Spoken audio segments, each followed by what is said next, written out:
जय हिंद फ्रेंड्स, कैसे हैं आप सब। स्वागत है आपका SRS स्टडी पॉइंट में। उम्मीद है आप सब अच्छे होंगे, पढ़ाई आपकी अच्छी चल रही होगी।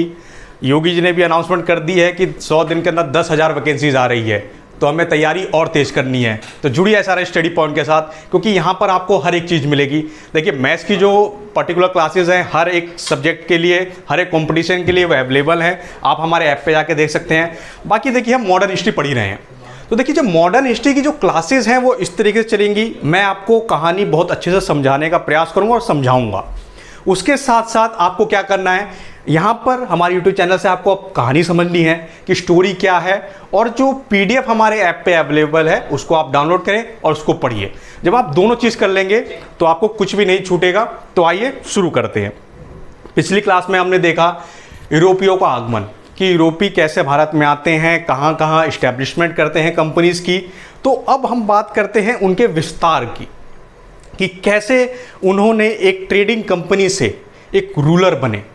एक ट्रेड करने वाला आदमी आके 200 सालों तक राज करता है, तो उसको हम जानेंगे। तो देखिए, उससे पहले हम जानते हैं भारत की स्थिति उस समय में। तो ये है हमारा इंडिया।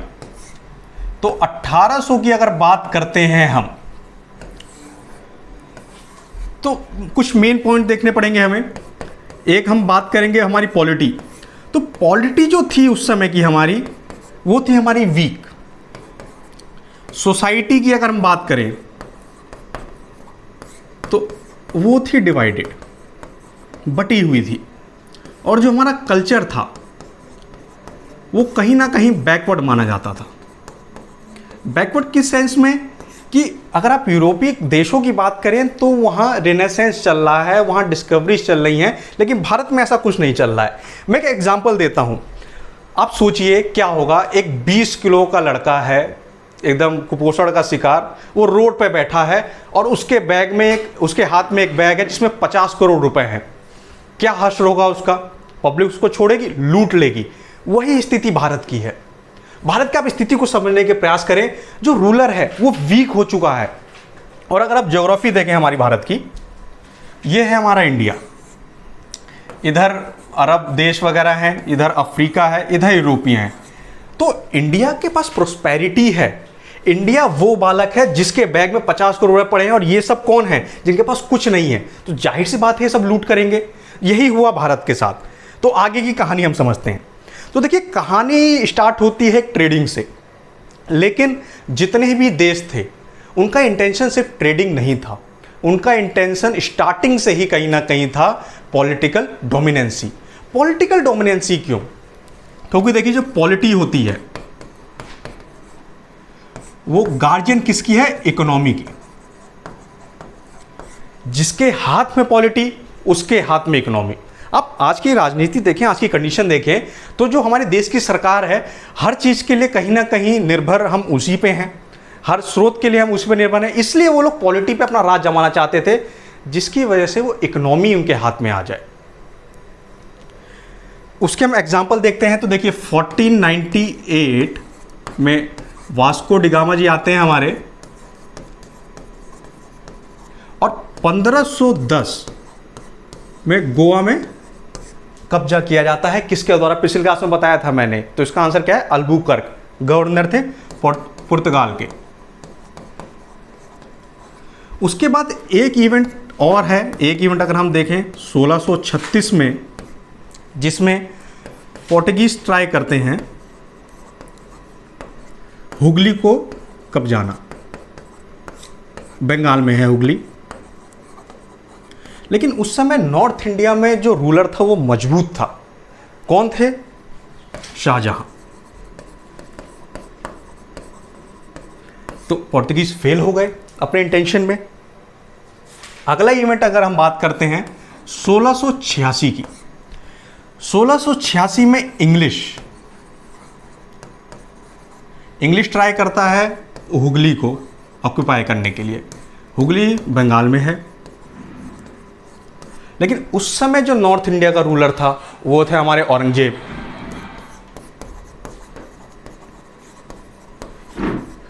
तो इंग्लिश, औरंगजेब पावरफुल था, इसलिए इंग्लिश भी फेल हो गए। तो कहीं ना कहीं जो उनकी मन की इच्छा थी वो पूरी नहीं हो पाई, तो उन्हें शांत बैठना पड़ा, उन्हें इंतजार करना पड़ा सही समय का। तो सही समय आता है 1739, बैटल ऑफ करनाल, करनाल का युद्ध। ये जो बैटल है, बैटल ऑफ करनाल आता है, तो इस यहाँ से देखिए कहानी जो है वो शुरू होती है कि आप अब समझेंगे चीज़ को। तो बैटल ऑफ करनाल में उस समय जो हमारे दिल्ली सल्तनत में रूल कर रहे थे, कौन थे वो बताइए? वो थे हमारे मोहम्मद शाह रंगीला।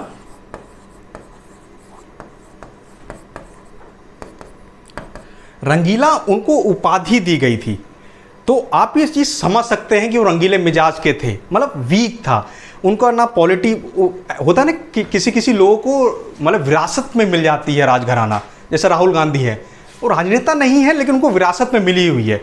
वही चीज़ थी मोहम्मद शाह रंगीला की स्थिति। और दूसरी तरफ उसके कौन? नादिर शाह,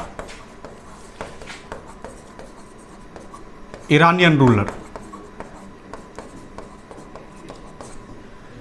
जो जमीन से जुड़ा हुआ था, जो अपनी मेहनत से राजा बना हुआ था। तो इस बैटल में मोहम्मद शाह रंगीला की हार होती है और नादिर शाह सिर्फ मोहम्मद शाह रंगीला को हराता ही नहीं है, मतलब आप कह सकते हैं धज्जियां उड़ा देता है। क्या क्या करता है? 70 करोड़ वेल्थ वो लेके चला जाता है भारत से। आप अंदाजा लगा के देखिए कि उस समय 70 करोड़ की क्या वैल्यू होगी। आज की आप अगर वैल्यू तो 70 करोड़ की कितनी ज़्यादा है, उस समय कितनी होगी? पीकॉक थ्रोन,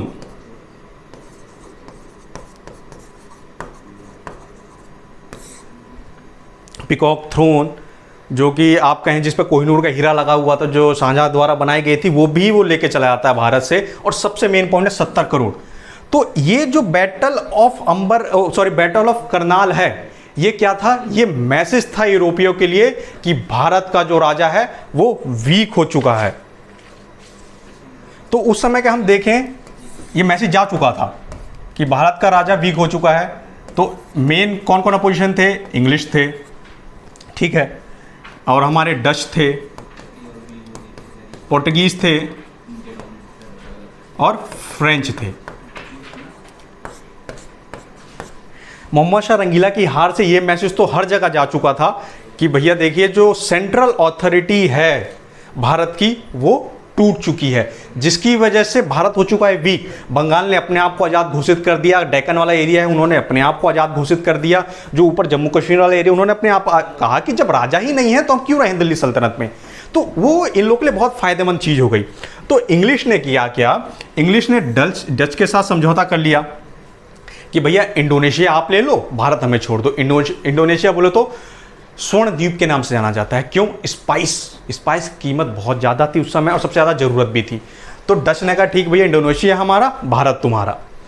अब बच्चे पोर्तुगीज, तो इन्होंने इनसे भी समझौता कर लिया। इनसे समझौता क्या हुआ? इनसे समझौता हो गया मैरिज अलायंस का। पोर्तुगीज़ की जो राजकुमारी थी उसकी शादी हो गई ब्रिटेन के राजकुमार के साथ। तो अब दोनों भाई रिश्तेदार हो गए, तो उन्होंने क्या किया, दहेज में मुंबई पे दे के पोर्तुगीज़ भी साइड हो गए। तो अब दो कौन बच रहे हैं बीच में? मात्र दो पार्टीज। एक पार्टी है आपकी इंग्लिश और दूसरी है आपकी फ्रेंच। अब इन दोनों में से डिसाइड करना है कि असली राजा कौन है, भारत पे किसका अधिकार चलेगा। तो ये चीज लीड करती है Anglo Carnatic Wars. Anglo Carnatic Wars French और इंग्लिश के बीच में है main.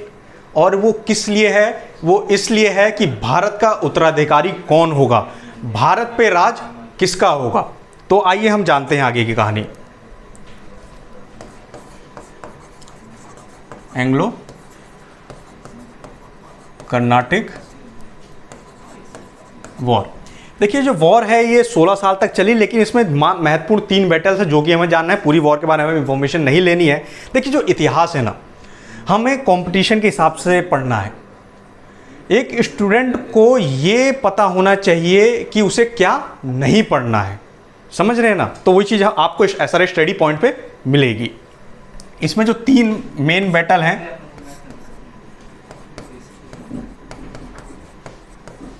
Battle of Saint Thomas, दूसरी बैटल जो हम पढ़ेंगे बैटल ऑफ अंबर, और बैटल ऑफ वोंडिगोश।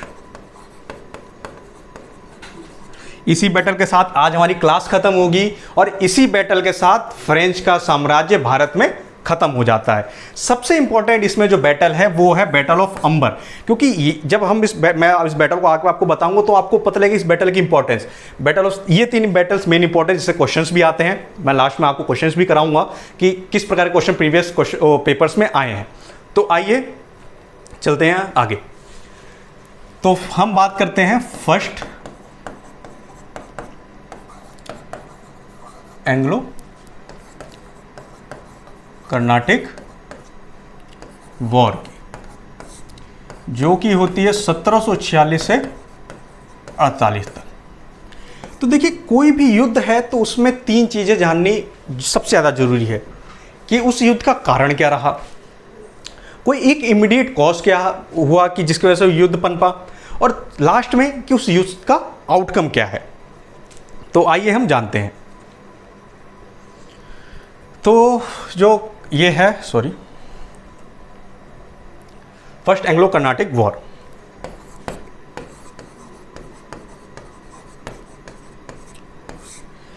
कर्नाटक की बात करें, तमिलनाडु का एरिया है, जिसके जो फाउंडर रहे हैं हमारे, वो रहे हैं सादातुल्ला खान। सादातुल्ला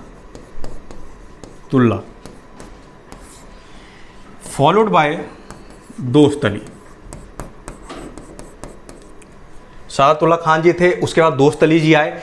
कहानी असली स्टार्ट होती है दोस्त अली के बाद, क्योंकि इसके बाद इस साम्राज्य के 2 दावेदार आ जाते हैं कि राजा मैं, वो कहेगा राजा मैं।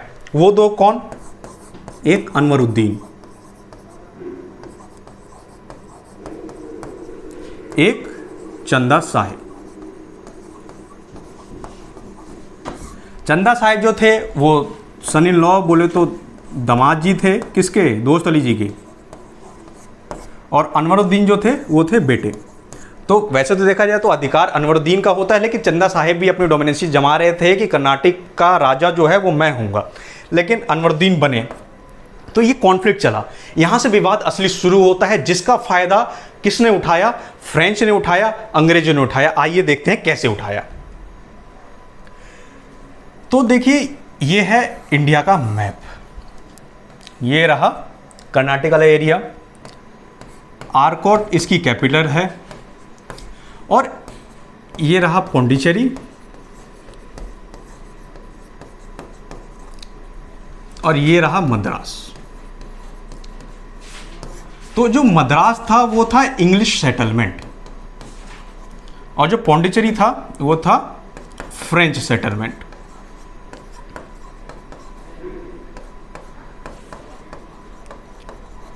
सेटलमेंट बोले तो जो मद्रास था वहाँ पर अंग्रेज़ों की फैक्ट्री थी, और जो पौंडीचेरी थी वहाँ पर फ्रेंच की फैक्ट्री थी। अब देखिए, हम पहले जो कर्नाटक वॉर है, पहला एंग्लो कर्नाटक जो वॉर है, उसका हम रीज़न जानते हैं। मेन रीज़न क्या है? तो मेन रीज़न देखिए भारत का नहीं है, मेन रीज़न है Austrian war of succession. Austria में युद्ध चल रहा है कि ऑस्ट्रिया का उत्तराधिकारी कौन होगा, और उसका इम्पैक्ट कहाँ पड़ रहा है? उसका इम्पैक्ट पड़ रहा है भारत में। अब इस चीज़ को मैं समझाता हूँ आपको। देखिए, ये इंडिया का मैप, ये रहा हमारा यूरोप, ये रहा इटली, ये है आपका ऑस्ट्रेलिया इधर।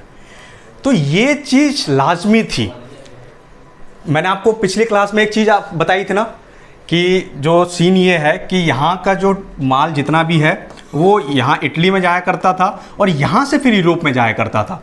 और मैं आपको बताना चाहता हूं जिसका ऑस्ट्रिया पे राज, उसका इटली पे राज, उसका ट्रेड पे राज, उसका इकोनॉमी पे राज। तो इंग्लिश चाहते थे कि भाई मेरा आदमी बैठे ऑस्ट्रेलिया की गद्दी पे, फ्रेंच का आदमी चाहता था कि मेरा आदमी बैठे। क्यों भाई? क्योंकि जो ऑस्ट्रेलिया की गद्दी पे बैठेगा जिसका आदमी, तो उसके हाथ में पूरी जो ट्रेड चलेगी सेंट्रल एशिया से होते हुए वो उसके हाथ में रहेगी। इट मीन्स इकोनॉमी उसके हाथ में रहेगी। इसलिए इसका इंपैक्ट देखने को मिला इंडिया में। तो इंडिया में क्या किया, डुप्लेक्स जो जी हैं हमारे, डुप्लेक्स ये हमारे फ्रेंच गवर्नर, बहुत शानदार आदमी है, बहुत होशियार आदमी है। तो इन्होंने क्या किया, इन्होंने जो मद्रास प्रेसिडेंसी है, मद्रास प्रेसिडेंसी किसकी है? ब्रिटिशर्स की। ये है मद्रास प्रेसिडेंसी, उसको कर लिया घेराव। ऑस्ट्रिया में वॉर चल रही है, उसकी वजह से डुप्लेक्स ने यहां पर घेराव कर लिया। तो ब्रिटिशर्स कहां पहुंचे? ब्रिटिशर्स तुरंत पहुंच गए अनवरुद्दीन के पास।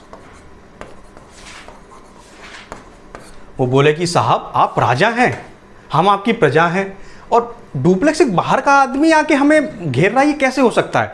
अब भाई अनवरुद्दीन ने कहा, जब उसने राजा सुना कि मैं राजा हूं, तो थोड़ा जोश में आ गए वो चीज़। एक एग्जांपल समझिए, मान लीजिए आपके घर में 2 किराएदार हैं, ठीक? आपने 2 रूम 2 किराएदारों को दे रखा है। तो जो एक किराएदार है उसने दूसरे को आके कहा कि भैया तुम रूम खाली कर दो। दूसरा कह सकता है क्या?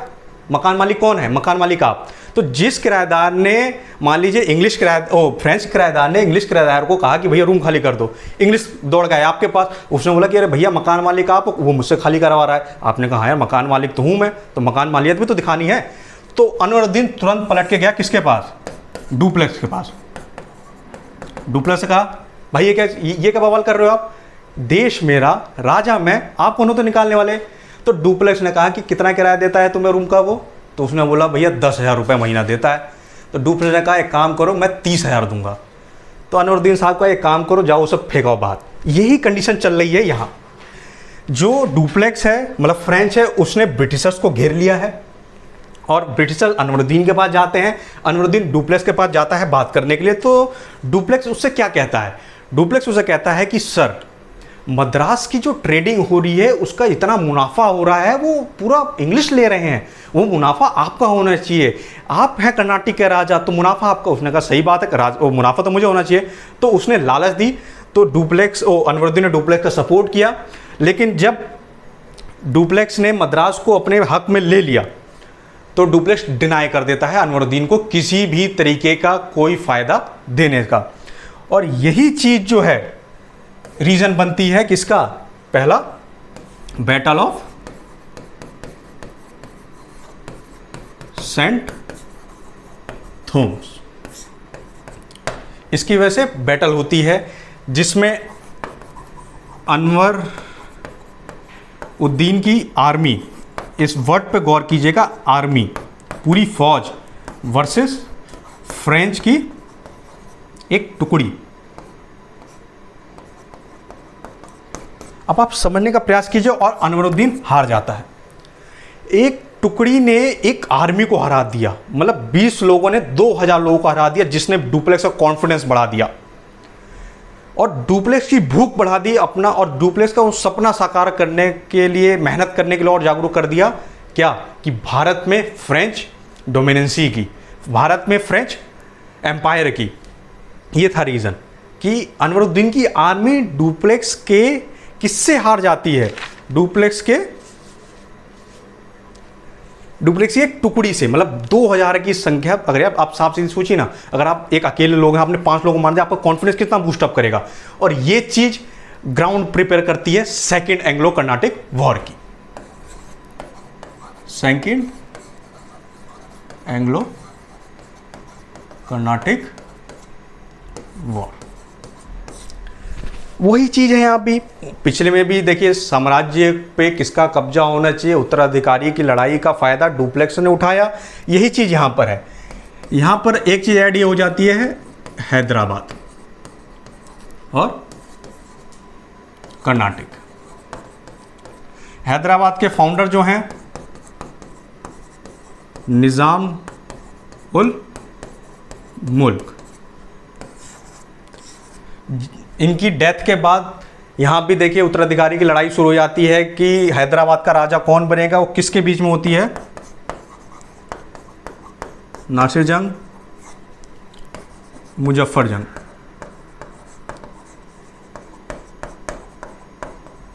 नासिर जंग जो है वो निज़ामुल मुल्क के बेटे हैं, और मुजफ्फर जंग जो हैं वो निज़ामुल मुल्क की बेटी के बेटे हैं, मतलब नाती हैं। कर्नाटक में मैंने आपको बताया कि दोस्त अली के बाद कॉन्फ्लिक्ट शुरू हो जाता है किसके बीच में, एक अनवर उद्दीन और चंदा साहिब। कहानी क्लियर है ना?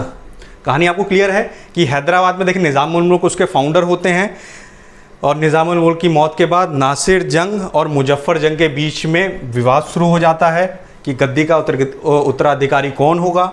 और यहाँ पर दोस्त अली के बाद विवाद शुरू हो जाता है अनवरुद्दीन और चंदा साहिब के बीच में। जिस तरीके से पहले एंग्लो कर्नाटिक वॉर में इसका फ़ायदा किस डुप्लेक्स ने उठाया, सेम उसी तरीके से इस कहानी में भी डुप्लेक्स उसका फ़ायदा उठाएगा। इससे आप सोच सकते हैं कि डुप्लेक्स की थिंकिंग पावर हमें सीखना चाहिए। भले उन्होंने हम पे राज किया, लेकिन अगर उनसे हमें कुछ सीखने को मिल रहा है तो हमें सीखना चाहिए। तो आइए हम जानते हैं उस चीज़ के बारे में। अब देखिए ये सिनेरियो आपको समझ में आ रहा है ना? तो डुप्लेक्स ने क्या किया, यहाँ से लिया मुजफ्फर जंग को और यहाँ से लिया चंदा साहिब को, और डुप्लेक्स, और बना लिया अलायंस, गठबंधन। तो गठबंधन किस किस का है? गठबंधन है हमारे डुप्लेक्स साहब का,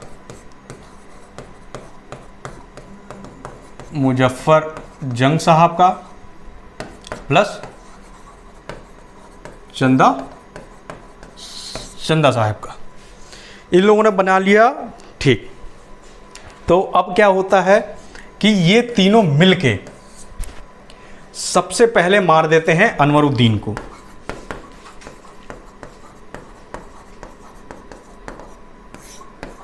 अनवरुद्दीन का खेल खत्म। समझ में आया कि नहीं आया आपको? ये तीनों मिलकर अनवरुद्दीन का मार देते हैं। तो अब कर्नाटक की गद्दी पे कौन बैठा है? कर्नाटक की गद्दी पे बैठे हैं चंदा साहिब। किसने बैठाया? डुप्लेक्स ने बैठाया। और फिर आगे चल के क्या होता है, नासिर जंग की भी मौत कर देते हैं, ये सब मार डालते हैं। तो अब हैदराबाद का राजा कौन बना? हैदराबाद के राजा बने मुजफ्फर जंग।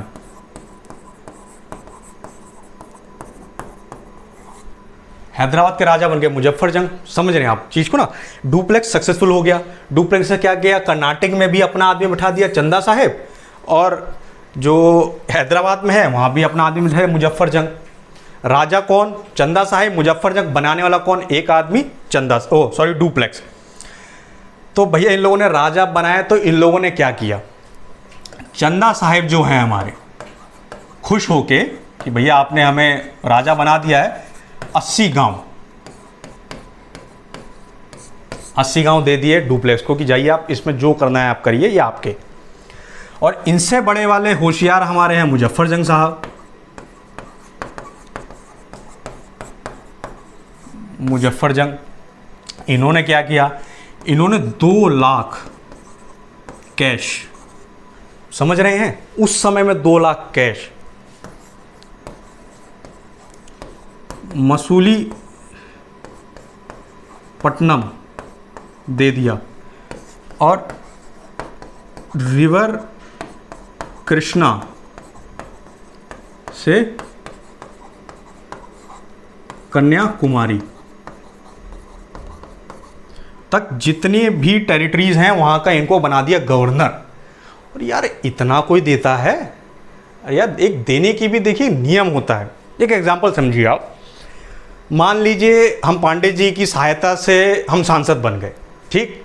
अब इसका मतलब ये नहीं है कि कल के दिन हम जाएंगे तो पांडे जी को हमने 5,000 10,000 करोड़ का इनको टेंडर दे दिया, 10,000 करोड़ का टेंडर दे दूंगा तो मजबूत हो जाएगा। कल के दिन मान लिया हम बीजेपी की टिकट से सांसद बने हैं, और बने किसके कारण है, तो हम पांडे जी के कारण। पांडे जी को हमने 5,000 का टेंडर दे दिया। अब पांडे जी ने क्या किया, पांडे जी के तो आ गया पैसा, पहुंचा अमित शाह के पास, 500 करोड़ रख दिया कि साहब, और आगे कहेंगे तड़ी पार कह रहा था अमित शाह को। अगले इलेक्शन में पांडे जी टिकट ला के सांसद वो बन गए, हम क्या, हम घंटा बजाते रह गए। तो देखिए आप अपने प्रतिद्वंदी को इतना मजबूत नहीं कर दिए। हाँ, उन्होंने हमारी सहायता की तो 100-200 करोड़ ले लेके लो, खुश हो, अपना खाओ पियो। अब इतना मत दे दो कि खुद मजबूत हो जाए। आप खुद सोचो, 80 गांव, 2 लाख रुपए कैश, मसूलीपट्टनम तुम्हारे पास, रिवर कृष्णा से कन्याकुमारी जितनी टेरिटरी उसके गवर्नर आप। डुप्लेक्स ने क्या सोच, उसको उम्मीद भी नहीं थी। तब डुप्लेक्स समझा कि यार कैसे लोग हैं ये तो अपना घर ही उठा के दे दे रहे हैं। फिर डुप्लेक्स ने इस वॉर से एक फॉर्मूला निकाला और उस फॉर्मूला का कहते हैं हम किंग मेकर।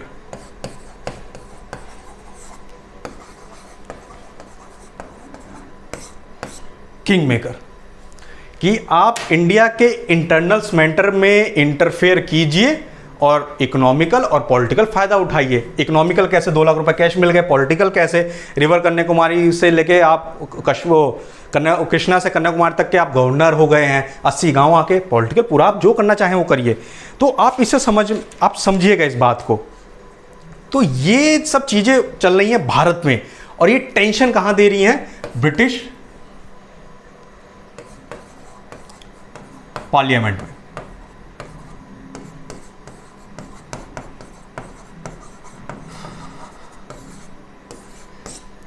ब्रिटिश पार्लियामेंट में ये सब टेंशन चल रहा है। क्या टेंशन चल रहा है कि जो फ्रेंच है, सबसे बड़े प्रतिद्वंदी ब्रिटिशर्स के कौन है? फ्रेंच हैं। और फ्रेंच एकदम पीक पे है, डुप्लेक्स उनको एकदम पीक पे ले जा चल रहा है। तो उनको कुछ समझ में नहीं आ रहा क्या करते हैं। तो उसी मीटिंग में एक क्लर्क वहां मौजूद रहता है जिसका नाम रहता है रॉबर्ट क्लाइव। देखिए, मैं आपको चीज बताना चाहता हूं, नेशन में या किसी परिवार में जब समस्याएं आती हैं तो वो समझदार लोगों के लिए एक अवसर होता है अपने आप को दिखाने का। एग्जाम्पल देता हूं मैं आपको, उसको आप रिलेट करिएगा। एग्जाम्पल क्या है? केजरीवाल का एग्जाम्पल लीजिए आप। उसने देखा पंजाब के इलेक्शन में जो पंजाब के लोग हैं बीजेपी से त्रस्त हैं, कांग्रेस से त्रस्त हैं। उसने क्या कहा कि इफ सिद्धू जॉइंस आम आदमी party he will be the CM candidate. आप सिद्धू आके आम आदमी पार्टी ज्वाइन कीजिए, आप भैया सीएम के कैंडिडेट होंगे। उसने कैसे फ़ायदा उठाना चाहिए? नाम वाला आदमी, पावरफुल आदमी, उसने फ़ायदा उठाना चाहा। दूसरा आप एग्जांपल लें कि ये राकेश टिकैत साहब, आप किसान आंदोलन से पहले कोई उनका नाम जानता था? नहीं जानता था। लेकिन उस बंदे ने, वो किसी के लिए आपदा थी लेकिन उसको उसने अवसर में बदल दिया। उसने कहीं ना कहीं अपना नाम बनाया। उसी तरीके से रॉबर्ट क्लाइव ने कहा, एक क्लर्क है तो रॉबर्ट क्लाइव ने कहा कि सर आप मुझे मौका दीजिए, मैं सिचुएशन हैंडल कर लूँगा। तो ब्रिटिशर्स बहुत अच्छे लोग थे, उन्होंने कहा कि ठीक है, अगर आप कर सकते हैं तो जाइए। तो 1754 में रॉबर्ट क्लाइव आते हैं भारत और खेल कर देते हैं शुरू। तो पहला खेल क्या होता है? पहला खेल होता है आर्कोट एपिसोड। आर्कोट एपिसोड क्या है? जो मोहम्मद अली हैं, अनवरुद्दीन के बेटे हैं। तो ब्रिटिशर्स ने क्या किया, इन्होंने कह दिया कि जो हैदराबाद के, कर्नाटक के जो राजा हैं वो मोहम्मद अली हैं। लेकिन राजा कौन था? चंदा साहिब, वो फ्रेंच के थे। लेकिन अंग्रेजों ने क्या कह दिया कि Mohammad Ali will be the ruler. तो ये जो आदमी छुपा हुआ था, ये तिरुचिरापल्ली के फोर्ट में मतलब शेल्टर लिए हुए थे। तो चंदा साहिब को पता लगता है, क्योंकि चंदा साहिब का इस समय सबसे बड़ा दुश्मन कौन है? मोहम्मद अली, अनवरुद्दीन का बेटा। तो चंदा साहिब क्या करते हैं, कुछ चंदा साहिब फ्रेंच के कुछ ट्रुप के साथ जाते हैं कहाँ? तिरुचिरापल्ली में मोहम्मद अली को घेर लेते हैं। और आर्कोट इस समय, आर्कोट जो कैपिटल है कर्नाटक की, वो है खाली। रॉबर्ट क्लाइव क्या करता है, वो कर देता है आर्कोट पे अटैक। उसको ये पता होता है, उसका ये प्लान होता है जो कि सक्सेसफुल हो जाता है कि अगर मैं कैपिटल पे अटैक कर दूंगा तो चंदा साहिब तिरुचिरापल्ली से भाग के आएंगे आर्कोट अपनी कैपिटल बचाने, और यही होता है। और बीच रास्ते में चंदा साहिब मार दिए जाते हैं। कितने दिमाग से खेला, और राजा कौन बन जाता है? मोहम्मद अली। और दूसरा काम रॉबर्ट क्लाइव बहुत अच्छा करता है, मैंने आपको पिछली वीडियो में बताया था कि फ्रेंच गवर्नमेंट है वो ये माना जाता है कि बहुत करप्ट थी। तो उन्होंने क्या किया कि बहुत बड़े बड़े ब्राइब्स दिए, उनको घूस दी, और उन्होंने डुप्लेक्स को बुलवा लिया फ्रांस वापस। फ्रेंच गवर्नमेंट को ये पता ही नहीं था कि डुप्लेक्स किस तरीके का काम कर रहा है वहाँ पर। और ये इंग्लिश के लिए बहुत बड़ी एक जीत साबित हुई। क्यों? उनका सबसे बड़ा प्रतिद्वंदी कौन? डुप्लेक्स। टर्मिनेट हो चुका है। डुप्लेक्स के जो बनाए हुए राजा थे वो लोग टर्मिनेट हो चुके हैं। अब भारत में एकाधिकार किसका है? एकाधिकार है इंग्लिश का। रॉबर्ट क्लाइव को ये समझ आ चुका था कि जो फॉर्मूला डुप्लेक्स ने दिया है किंग मेकर का, ये सक्सेसफुल है बहुत ज़्यादा भारत में राज करने के लिए, और यही चीज़ उसने की। फिर एक आती है यहाँ पर ट्रीटी ऑफ पौंडीचेरी, जिसके तहत जो मद्रास डुप्लेक्स ने अपने अंडर किया था वो फ्री हो जाता है। इस तरीके से सेकेंड एंग्लो कर्नाटिक वॉर ख़त्म होती है। सेकेंड एंग्लो कर्नाटिक वॉर का रीज़न आपको समझ में आ गया, आउटकम आपको समझ में आ गया। तो जो मेन इसके बाद जो आती है थर्ड एंग्लो कर्नाटिक वॉर, ये ज़्यादा ही ऐसी इंपॉर्टेंट नहीं है। इसमें मेन जो है वो है बैटल ऑफ वॉन्डिवॉश। बैटल ऑफ वॉन्डिवॉश सिर्फ और सिर्फ इतना है कि इस बैटल के बाद फ्रेंच साम्राज्य खत्म हो जाता है। अब सिर्फ और सिर्फ भारत में एक ही आदमी बचा है, वो है ब्रिटिशर्स, और वो ही भारत में आगे रूल करेंगे। तो ये हमने देखा कि एंग्लो कर्नाटिक वॉर से कैसे फ्रेंच लीड कर रहा था, लेकिन रॉबर्ट क्लाइव आता है, अपना दिमाग लगाता है और अकेले ही ट्रैक में उतर आता है। फ्रेंच सबसे बड़ा उनके दुश्मन, फ्रेंच को ख़त्म कर दिया। डुप्लेक्स सबसे बड़े दुश्मन, उनको ख़त्म कर दिया। देश बढ़ चुका था। अब उनका रास्ता, अब उनका जो अगला टारगेट था वो था बंगाल, जो कि हम अगली क्लास में पढ़ेंगे। देखिए, ये चीज़ हमें यहाँ से सीखनी है। आपने देखा कि इंडिया डिवाइड था, तो उसका फ़ायदा कैसे उठाया उन लोगों ने, ठीक है ना। बाकी मैं इंपॉर्टेंट क्वेश्चन इस पर कराऊंगा। तो उम्मीद है कि आप सबको समझ में आया होगा। फर्स्ट एंग्लो कर्नाटिक वॉर का रीज़न आपको समझ में आ गया, सेकेंड एंग्लो कर्नाटिक वॉर का रीज़न आपको समझ में आ गया, आउटकम समझ में आ गया, थर्ड एंग्लो कर्नाटिक वॉर का आपको रीज़न समझ में आ गया, हर चीज़। तो देखिए, एक यहाँ पर एक और इम्पॉर्टेंट है, ट्रीटी ऑफ पेरिस, याद कर लीजिएगा इस चीज़ को। ये थर्ड एंग्लो कर्नाटिक वॉर में हुई थी, मीन्स बैटल ऑफ वॉन्डिवॉश के बाद हुई थी। तो आइए हम बढ़ते हैं क्वेश्चंस के तौर पे। तो देखिए, पहला क्या है, भारत में फ्रांसीसी कंपनी का संस्थापक कौन था? इसका उत्तर है कोलबर्ट। बहुत इंपॉर्टेंट क्वेश्चंस है ये। क्वेश्चंस वो हैं जो कि प्रीवियस ईयर क्वेश्चन पेपर में कहीं ना कहीं यूपीएसआई में, यूपी लेखपाल में, डिफरेंट वनडे एग्जामिनेशन में पूछे गए हैं। दूसरा है, अंग्रेजों और फ्रांसीसियों के बीच लड़े गए युद्ध को किस नाम से जाना जाता है? आज क्लास क्या थी? मैसूर युद्ध थी, कर्नाटक युद्ध थी, पौंडीचेरी या मैंगलोर? बताइए। तो कर्नाटक युद्ध अभी हमने पढ़ा। अगला क्वेश्चन, प्रथम कर्नाटक युद्ध 1746 से 48 के समय फ्रांसीसी गवर्नर जनरल कौन था? एक ही आदमी का हमने अभी तक गवर्नर जनरल के तौर पर नाम सुना है, वो है डुप्ले। तो ये आपको याद होगा। देखिए, कितने सिंपल क्वेश्चंस हैं, इससे पहले आपको नहीं पता होगा, लेकिन क्लास में हर एक चीज़ डिस्कस हुई है और सिर्फ क्वेश्चन ओरिएंटेड चीज़ें ही डिस्कस हुई, वो आपको दिख रही होगी। नेक्स्ट क्वेश्चन है, एक्सला शापल की संधि, ये कहाँ स्थान हुई? तो इसका था यूरोप। मैंने आपको बताया ना कि ऑस्ट्रेलिया वॉर ऑफ सक्सेशन चल रहा था ऑस्ट्रेलिया में, और वहीं ये संधि हुई थी पहले कर्नाटिक वॉर में। दूसरी है कि तृतीय कर्नाटक युद्ध, एंग्लो फ्रांस संघर्ष की समाप्ति किस संधि से हुई? जस्ट अभी मैंने बताया है, पेरिस की संधि। निम्न को मिला करें, एक्सल शापल की संधि 1748, पौंडीचेरी की संधि 1754, पेरिस की संधि 1763। एकदम सही है। ये सीरीज आपको याद रखनी है, सीधे सीधे पूछा गया है, आगे भी पूछा जा सकता है। नेक्स्ट क्वेश्चन, प्रथम कर्नाटक युद्ध का सही समय कौन सा है? बताइए भैया। मैंने मेंशन किया था 1746 से 1748। देख लेना कि लेवल ऑफ क्वेश्चन ये टफ भले होंगे, लेकिन जब हमने पढ़ लिया तब हमें टफ नहीं लगेंगे। 1 मिनट सेकंड नहीं लग रहा आंसर देने में यार। दूसरा, पौंडीचेरी की संधि के तहत निम्नलिखित में से कौन से कर्नाटक युद्ध का समापन हुआ? बताइए। द्वितीय कर्नाटक युद्ध। पौंडीचेरी की संधि मैंने आपको बताई है। द्वितीय कर्नाटक युद्ध के संदर्भ में कौन सा कथन सही है? डुप्ले के बाद गिदरे भारत का अगला फ्रांसीसी गवर्नर बना। यह कर्नाटक युद्ध 1749-1754 तक चला। द्वितीय कर्नाटक युद्ध का समापन पेरिस की संधि के तहत हुआ। पिछला क्वेश्चन भी है। तो देखिए ना, क्वेश्चन को लैंग्वेज बदल रहे हैं, आंसर वही है। तो ये लोग ट्विस्ट कर सकते हैं, ये थोड़ा आप दिमाग खोल के रखना है अपनों ने। नेक्स्ट क्वेश्चन है, निम्नलिखित में से किस युद्ध को सप्तवर्षीय युद्ध के नाम से जाना जाता है? ये चीज़ मैं आपको बताना भूल गया। तो ये जो है तृतीय कर्नाटक युद्ध जो है उसको सप्तवर्षीय युद्ध के नाम से भी जाना जाता है। तो उम्मीद है इस चीज़ को आप नहीं भूलेंगे। अगर क्वेश्चन आता है तो सेकंड भी नहीं लगेगा, तृतीय कर्नाटक युद्ध पे हमको टिक लगाना है। नेक्स्ट क्वेश्चन, और इसी के साथ देखिए क्वेश्चन की समाप्ति हुई है और क्लास की भी समाप्ति हुई है। बाकी आप बने रहिए हमारे साथ, देखिए क्लासेस ऐसे ही चलती रहेंगी।